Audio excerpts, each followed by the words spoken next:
સત્ય સ્વરાજ ન્યૂઝમાં આપનું સ્વાગત છે। અમદાવાદ લંડન પ્લેન ક્રેશ મામલો। હિંમતનગરની યુવતીનું વિમાન દુર્ઘટનામાં થયું મોત। પાયલ ખટીક નામની યુવતીનું મોત થતા પરિવારમાં આક્રંદ। મૂળ રાજસ્થાન અને હિંમતનગર ખાતે છૂટક મજૂરી કરતા પરિવારની દીકરી ગુમાવતા ભારે આક્રંદ। પિતા લોન્ડી રિક્ષા ચલાવી પરિવારનું જીવન નિર્વાહ કરી રહ્યા છે। બે બહેન એક ભાઈ માતા પિતા સહિત 5નો પરિવાર।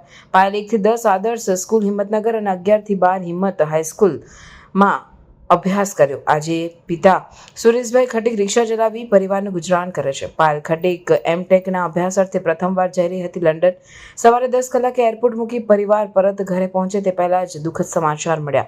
પરિવારની લાડલી પાયલ ખટીક પહેલીવાર જ બેઠી હતી ફ્લાઇટમાં। પાયલના મૃત્યુના સમાચાર બાદ પરિવારના માથે આભો ફાટ્યું।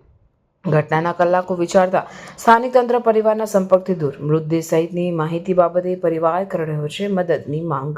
परिवार का उनकी आर्थिक स्थिति अच्छी नहीं है। पायल के घर की बहुत नाजुक है। वही एक कमाने वाली थी और पढ़े लिखे एजुकेटेड भी वही थी। 3 भाई बहन, उसके पापा लोडिंग वाला रिक्शा चलाते हैं और उनके घर की स्थिति बिल्कुल भी अच्छी नहीं थी। और उसको जानने के लिए जब से मेरा बच्चा वो पेंसिल पकड़ना स्टार्ट किया तो वही ट्यूशन पढ़ाती थी।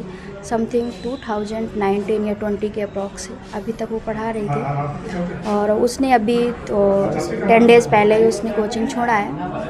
और ऐसे जानते हैं लड़की बहुत अच्छी थी, एजुकेटेड थी और वो पढ़ाई को लेके जा रही थी। और सॉरी, परिस्थिति कैसी है? परिवार की परिस्थिति उसकी बहुत ख़राब है, बिल्कुल अच्छी नहीं है। उसके पापा बोल रहे हैं ना कि वो लोडिंग वाला रिक्शा चलाते हैं।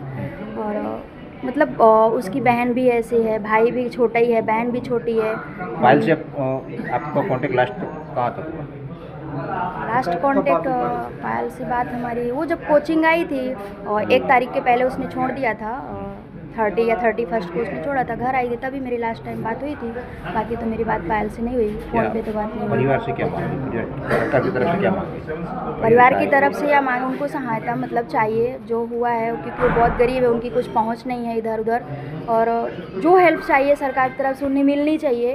और जैसी हेल्प, अच्छी हेल्प चाहिए, पैसे की भी हेल्प चाहिए और उसकी कुछ सहयोग मिलना चाहिए। उसकी कुछ अभी तक कोई आया नहीं है उनके घर पे परिजनों के पास और वो रो रहे हैं, बिलख रहे हैं, परेशान हो रहे हैं।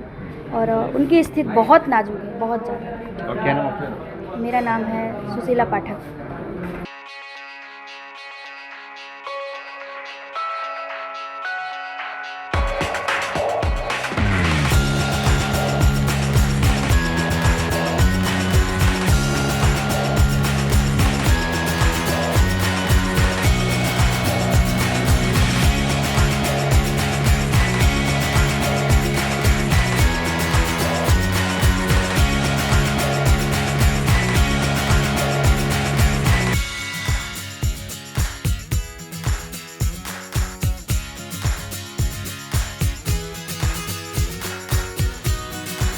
સમાચારોની ઝડપી અપડેટ માટે હમણાં જ સત્ય સ્વરાજ ન્યૂઝ ચેનલને લાઇક, શેર અને સબસ્ક્રાઇબ કરો।